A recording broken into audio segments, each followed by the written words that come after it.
1 year ago, I released my very first figure unboxing video by opening up 12 scale figures. Crazy, I know. But to celebrate my first year anniversary on YouTube, I'm gonna mimic my first video. And here are the boxes that ship the 12 brand new figures that I'll be opening up in this video. And like my first video, we're gonna make this unboxing into a game. So I hope you're ready for a little bit of anime figure trivia. So without further ado, let's get into this epic figure unboxing. This first figure mastered the elements of Earth, is the richest person in all of Teyvat and Liyue Harbor, and can often be found sitting on her throne high in the Jade Chamber. So have you figured it out? Well, our first figure has been one of the most popular figures over the last month. This is Ningguang from Genshin Impact. And as you all know, this box is made out of wood, and it's unlike any box I've ever seen before. It's really cool, but a bit heavy, which I'm sure impacts the cost of shipping. I think the only problem I have is, I'm not sure what I'm supposed to do with it. Most likely, I'm just gonna stick it in a closet, because I don't think I have a place to display it. Now, it made me laugh when I first saw the IKEA Sides instruction manual, but for as many accessories as she has, and she does have a lot of accessories, it's really easy to put her all together. I'm amazed. For as complex as this figure is, everything just kind of fell into place. The sculpt is really amazing, as expected. I never realized that Ningguang had ruffles on her dress, nor how detailed her dress really is. The paintwork is clean all around. I'm not seeing any bad lines or bleeding anywhere. It's basically a masterpiece. My only callout is while her hair is truly amazing, because I love how it extends and drapes all over the chair and floor, some spots of her hair are not as detailed and seem a bit messy in terms of quality.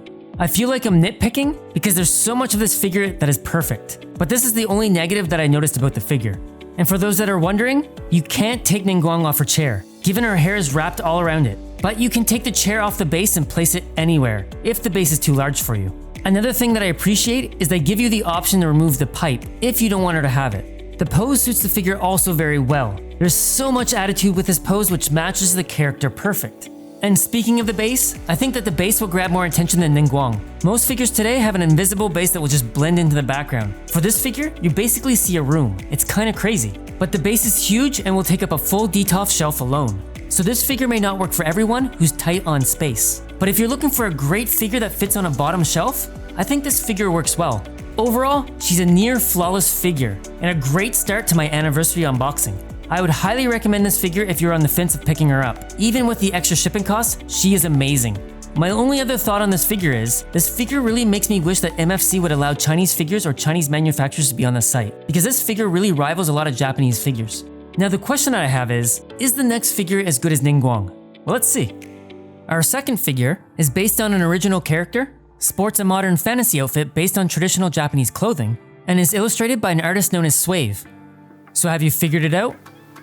Here she is. After 6 months of delays, I finally have her. And she is magnificent. This character is known as Tech Gear Shoshu. So let's start by talking about how difficult it is to put her together. Well, once you get her out of the blister packaging, there's absolutely no assembly. She already comes attached to her base, which I don't have a problem with. So just getting this over with, her sculpt, her paint, her pose, and the base, perfection. An easy 11 out of 10 in my books. I'm surprised because I think this may be Wing's best work. And if the 6-month delay in releasing her was to ensure the quality of this figure, good job Wing, I approve. But let's go over this in detail. Both hands and fingers are really well defined. This is usually where some figures have the most problems. The lacing in her boots looks great. The Suka Ito or hilt fabric actually is not just painted on. You can feel the detail in the hilt. The tabard fabric is transparent and is cleanly detailed. And the leotard has beautifully detailed seams and has great shading. The casa or hat is wonderfully textured and shaded as well. The patterns on the outfit are spot on. And the base has great texture, great shading, and matches the figure perfectly. And lastly, the face is beautiful. Like I'm looking for flaws and I don't see them. It's kind of crazy. I've given some figures 10 out of 10 in the past with flaws and all, but I can't see anything on this figure that I would have done differently. Maybe that just makes her flawless. This may be the best figure in this haul. If you didn't get her, I highly recommend picking her up. I don't think you'll find many figures of this caliber for this price. But then again, I have 10 other figures to unbox in this haul, so we'll just have to see if she's truly the best figure. Our third figure is based on the design of her Stage 1 artwork, is an Avenger-class servant, and is based on the French historic figure that was executed in 1431. So have you figured it out? Here she is, the Dark Ruler herself, Joan d'Arc Avenger Edition.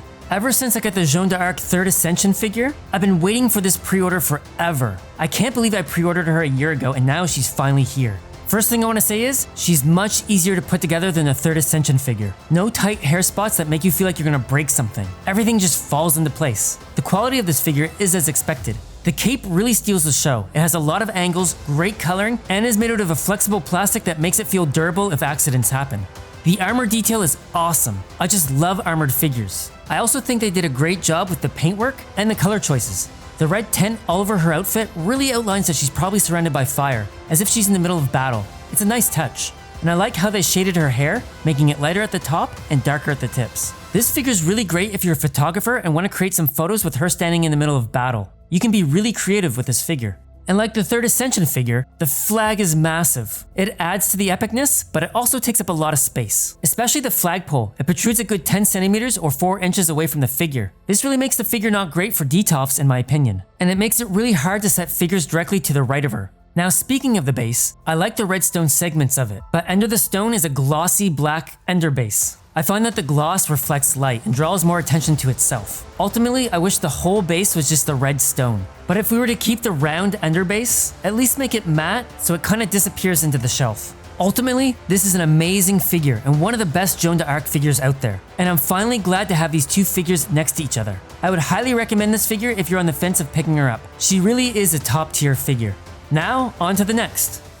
Our fourth and fifth figure both lived a life of crime before meeting, first met in a casino during a game of blackjack, and worked together as bounty hunters while living on an old fishing boat. So have you figured it out?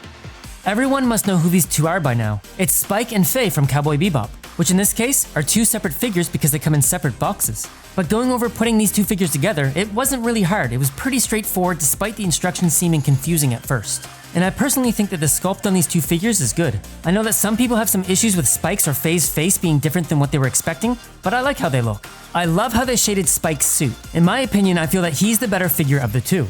Another callout is, and this probably bothers me the most, they're small, very small, like 1/10 scale or something. Putting them next to even my 1/8 scale figures makes them seem even smaller. They just look weird next to all my other scale figures. I do appreciate that they have different head options that allow you to swap some accessories. And the base, however, is fantastic. It's definitely unique and will catch anyone's eye. Unfortunately, it does take up a lot of space, which may be difficult displaying it in tight spaces next to other figures. Overall, I think these figures are great if you're a die-hard Bebop fan. I just personally wish they were a bit larger. Now moving on to the next figure. Our sixth figure is a demi-servant fused with the spirit of Galahad, is based on her stage 3 artwork, and essentially is the first character you get in their game. So have you figured it out? This figure eluded my Fate Go unboxing video that I released in October. This is Mash from Fate Grand Order. And the first thing I want to say is, I'm glad that they gave you options with this figure. For example, she has the ability to swap her arms to be armored or not. Same goes with the hip guard. You can have her without, or with a small guard, or guard with cloth. I'm really happy that they did this. Her sculpt is great. Again, I love armored figures. I don't really have any real issues with the sculpt in the slightest. Her bob armor is a bit larger than expected. There's definitely some large orbs there, but it's not too distracting. I also love how they shaded the skin tones around her arms, and I love the hair and the colors that they used for it. My only gripe with the paint is that the armor seems a bit plasticky. Maybe if they used a different paint with a bit more metallic finish or larger flakes, or shaded it a bit better to give it more definition. I don't know, the color of the armor just doesn't sit 100% with me. But changing gears, personally, I love the pose. Really eye-catching with the shield. The base, I just don't like it. I know what they're going for, but it seems a bit sloppy. I would have preferred a stone tile base or something. But if you haven't already figured it out, overall, I really love this Mash figure. And I'm really glad to have her on my Fate shelf with all my other Fate figures. Anyway, are you ready to step into the land of the cultured? Well, let's see what spicy figures that I have lined up next. Our seventh figure has an obsession for money, is one of 2 people that can be entrusted with a straw hat, and is one of the weakest members of the Straw Hat pirate crew. So have you figured this one out? Welcome to the first cast-off in this haul, and it's a figure that I'm very surprised is a cast-off. This is Nami from One Piece. Yep.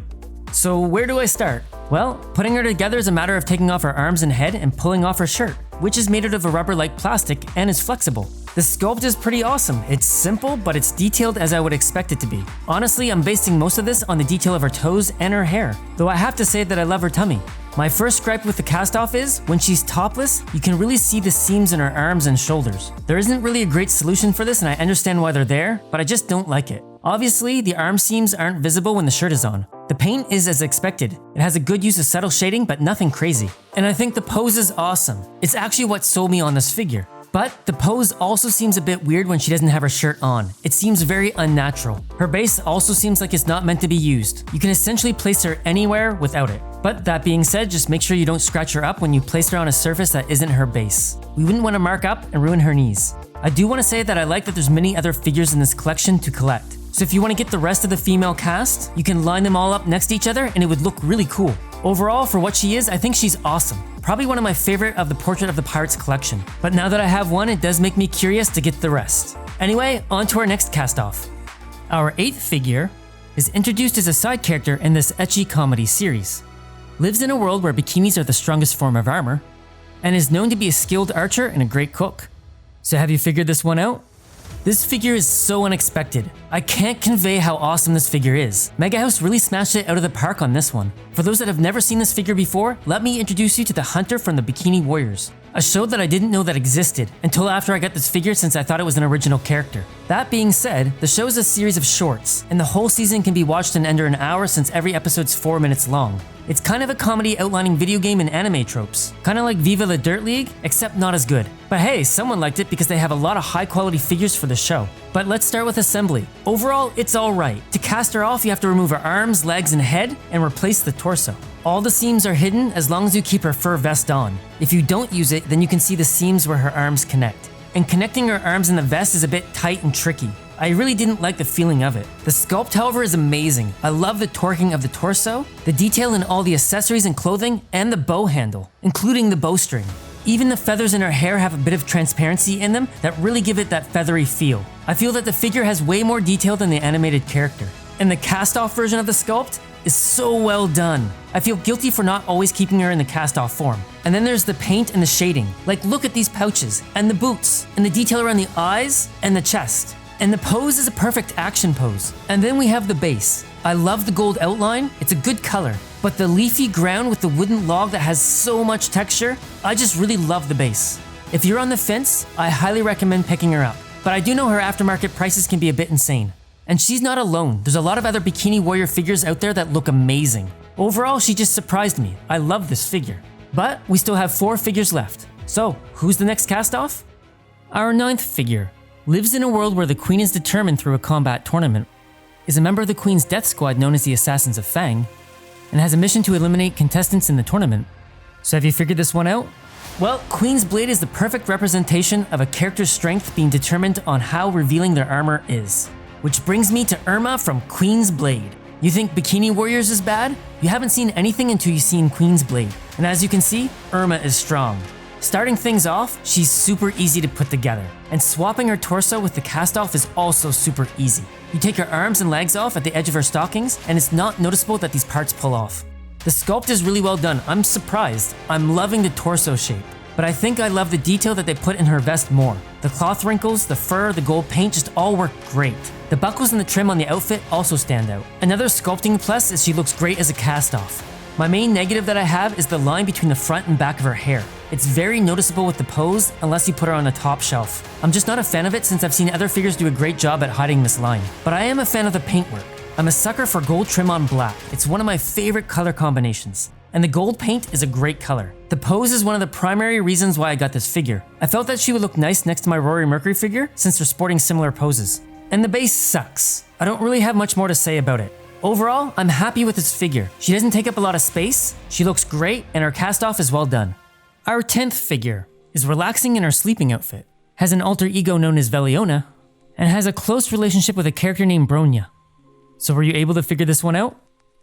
Just to let you know, I'm having a hard time keeping away from Honkai Impact figures, and this one's a little different, a bit spicy. For those that don't know, this is Seely Valeri Shippo Yuri version. Basically, it's her baby doll version, since she's wearing a baby doll, which can be casted off into just bra and panties. Something I didn't know that was part of the figure since it wasn't advertised in the photos. Talking about putting her together, there really isn't much to her. You obviously can take off the baby doll, which involves taking off the tail and putting it back in, but that's about it. Overall, her sculpt is pretty good, and this is why. Her fingers look good and natural. She also has some definition in her toes despite wearing stockings, and I like how there's a lot of hair strands that curl, and the front plate and the back plate of the hair is hidden in the strands, which an earlier figure failed to do. The baby doll is transparent and has a lot of ruffles, and I really like that, and the bell on the neck also has a right level of detail and a great color of bronze. I even like the little detail on the leg strap and how it's tight around the skin, but the ring adds an extra level of complexity, which is a nice touch instead of having it just be a solid black band. The hair has nice shading, and I really like that the hair loopy isn't symmetrical. It kind of flops, which makes it seem more natural with the rest of the hair. The blue ball is boring, and it matches the same colors as the pillow, which kind of hides it. I wish they gave her a ball of yarn and colored it pink or something so it would stand out from the pillow. Next, the pillow itself seems like it was made for the prototype because it doesn't line up with the figure. Her right hand is very far off from the pillow indent, but the pillow does have nice detail in it. One thing that I wasn't expecting was the giant fur base under the pillow. It's way too big for Celie alone, so I don't imagine using it with her alone, since she can just sit on top of her own pillow. But what I do like about the large white base is, she can have some friends join her, since you can fit a few figures on this base. Overall, she's a really cute figure. I feel that Anagame did a great job making her. And yes, the pillow thing kind of annoys me, but you don't really see it. But one amazing thing about this figure is, it goes really well with my next two figures. And finally, the 11th and 12th figure are characters based off a visual novel series. Both work at a pastry shop known as Le Soleil, and might have cute cat ears. So were you able to guess all 12 figures? I don't think I really need to introduce these two. They're my favorite Necropara figures on the market. But for those that don't know who these two are, they're Chocola and Vanilla from Necropara, which is a spicy visual novel that was turned into an anime and now turned into a figure collecting empire. I'm gonna loop these two figures together despite being separate figures because essentially they're a pair. First, I want to say, putting these two figures together gave me so much anxiety. If you want to keep the figures without clothes, super easy, but putting on the panties and the skirt, super scary. It took me forever to realize that the panties were stretchy, but even then I felt like I was gonna break them, which is probably why they give you a second pair of panties in the event that you do. And attaching the skirt under the arms was also not fun. But the sculpt on these figures is top tier. The fingers and the toes are clean, and the hair strands are finely detailed, and I love the faces of these figures. Now, one call out that I want to make is, these figures don't have chest coverings. As you can see, I fixed this by buying a 3D printed covering on Etsy, but it would have been nice if the figures came with this. I do know that the new Necropara figures that are coming out now have a removable bra option, which is a good change. Now, these figures aren't without flaws, but I feel that they're all minor. I do find that the skirt and the panties look and feel a bit plasticky, but their material is super flexible since you have to bend it quite a bit around the figure, so I'm guessing the lack of detail is due to the plastic used to make them. The base is awesome. 2 chairs, nothing else. No large plastic base to stand them on, it's perfect. Overall, again, these are my favorite Necropara figures on the market. I feel that these figures have more detail than most Necropara figures out there, at least in my opinion. I highly recommend picking up these two if you can find them for a reasonable price, which is going to be unlikely given their popularity. But who knows, maybe you'll get lucky. Anyway, this is a crazy haul. I do want to thank everyone that supported me over the last year. Your words of encouragement actually played a positive role in the growth of my channel, and I'm looking forward to another year of YouTube. So feel free to subscribe if you haven't. Anyway, that's all I got. Hope to see you all again soon and take care.